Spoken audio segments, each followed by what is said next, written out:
LKT Engineering, a daily knowledge track platform for JEE aspirants.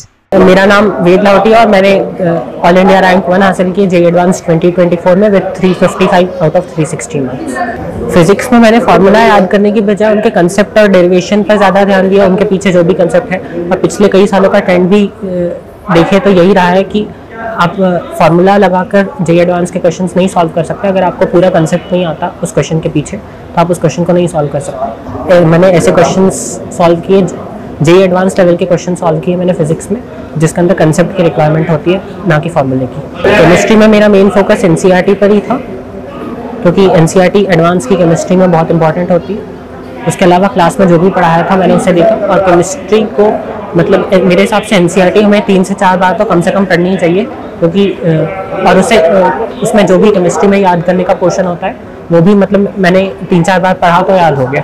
Mathematics में मतलब मैंने सारे कंसेप्ट एक बार समझे और उसके बाद उनसे रिलेटेड बहुत सारे प्रॉब्लम सॉल्व किए, क्योंकि मेरे हिसाब से सिर्फ कंसेप्ट समझने से नहीं होता।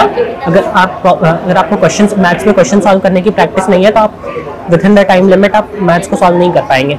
और मैथ्स वैसे भी इन जनरल एडवांस में लेंदी होती है, तो मैंने क्वेश्चन सॉल्व करने पर ज़्यादा फोकस किया मैथ्स में। एग्जाम हॉल में मेरी दोनों पेपर्स में यही स्ट्रैटेजी रही कि मैंने सबसे पहले केमिस्ट्री अटेम्प्ट किया in the minimum possible time, उसके बाद मैंने फिजिक्स अटेम्प्ट किया, और लास्ट में जितना बचा हुआ टाइम था मैंने मैथ्स को दिया। रिवीजन के लिए मैंने प्रिपरेशन के दौरान ही मैंने शॉर्ट नोट्स बनाए थे, और इसके अलावा एलन में हमें हैंडबुक्स वगैरह भी मिल रही थी। लास्ट में मतलब एग्जाम के 2-3 दिन पहले मैंने सारे फॉर्मूले एक बार रिवाइज किए, मैंने हैंडबुक्स वो सारी पढ़ ली एक बार, और जो भी मैंने शॉर्ट नोट्स बनाए थे उन्हें रीड किए। मतलब इस तरह से मेरा रिवीजन हुआ। मैं इन 2 साल सोशल मीडिया से तो दूर ही रहा, क्योंकि मेरे हिसाब से ये एक अननेसेसरी टाइम वेस्ट है और स्टूडेंट लाइफ में इसकी ज़रूरत नहीं होती है। मेरी एडवाइस यही रहेगी कि वो अपनी मेहनत तो करे और उसके साथ साथ टीचर्स की एडवाइस ले, क्योंकि वो बहुत एक्सपीरियंस्ड होते हैं। और इसके अलावा आप जो भी मतलब बहुत खूब सारे टेस्ट दे, उनका एनालिसिस करें और उनमें जो भी गलतियाँ हुई है उन्हें कभी रिपीट ना करें, उनसे सीखे, उससे अपने वीक टॉपिक्स को पता करें और उन्हें भी उन पर ज़्यादा ध्यान देकर उन्हें स्ट्रॉन्ग करें। मेरा तो मेनली फोकस JEE पर ही था, लेकिन मतलब JEE की पढ़ाई करते करते 11th-12th का भी मतलब फिजिक्स केमिस्ट्री मैथ्स तो कवर हो ही जाता है।